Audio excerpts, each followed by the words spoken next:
County in October and really all of Middle Tennessee. We now know that Cynthia that rocked Murray County in October and really all of Middle Tennessee. We now know that Cynthia Collier shot a total of 34 rounds into her 4 children before turning the gun on herself. Fox 17 News' Kathleen Jacobs now live from the medical examiner's office in East Nashville to tell us more about the information in that autopsy report. Yeah, it's a horrible story to start with, a mother killing her own kids. But when you look at the sheer amount of times she actually shoots these kids, it's sickening. Did you say 5 victims? That's affirmative. The information we have is going to be 5 victims, 1 adult, 4 children. A horrible call that left the Maury County community in shock. 55-year-old Cynthia Collier shot and killed 4 of her kids before turning the gun on herself. A motive would be very important to know what would lead someone to do this to her loved ones.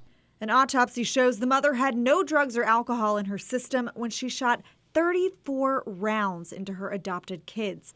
17-year-old Kaylee shot 13 times in the bathroom, 15-year-old Leah 9 times in her bed, and 14-year-olds Megan and Bo both shot multiple times in their beds.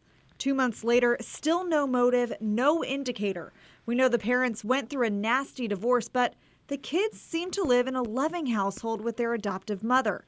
Adoption counselor Charles E. Gibson tells us the adoption screening process is intense. Lots of questionnaires, references. We do TBI, FBI background checks, DCS child abuse, health abuse, sex offender registry checks. She says any indicator of mental illness would have been put under a microscope, but in the end, there's really no way to know what goes on every day, all the time in the homes of families. Leaving even more questions about why a mother would take the lives of those who trusted her most.